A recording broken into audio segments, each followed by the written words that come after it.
Ghetto-Rap ist aggressiv, du willst flippen mit dem Gangster. Ich geb dir Rest in Peace, ich betrete deine Stadt und lass die Punchers fliegen, dir deinen Kampf zerschlagen und deine Klick zerficken. Ich bin der Boss im Game und mach mein Ding alleine, wenn Akku rappt, seid ihr Penner leise. Du willst betteln, Junge, gib doch lieber gleich auf. Denn mein Flow knockt dich sowieso aus. Mein Rap ist wie ein Panzer aus Stahl und schießt. Er kommt auf dich zu und dann heißt es Rest in Peace. Ihr habt keine Chance, denn jetzt ist Akku wieder am Mic. Eure Zeit ist vorbei, denn jetzt kommt meine Zeit. Es sinkt immer tiefer und ich steig nach oben. Aus dem Untergrund bis ganz nach oben.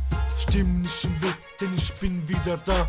Mit Straßenmusik, Akku der Ghetto-Star.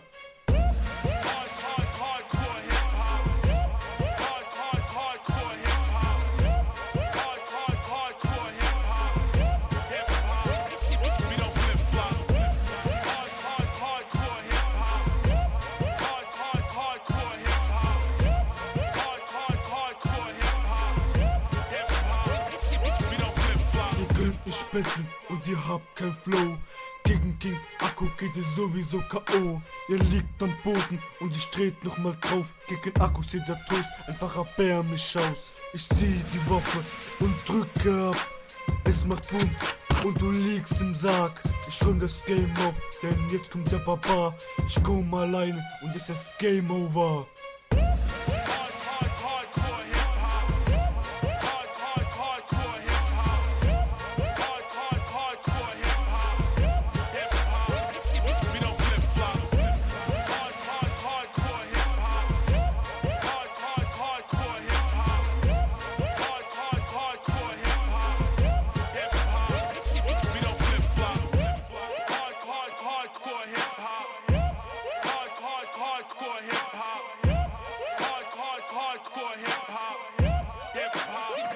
We don't flip flop.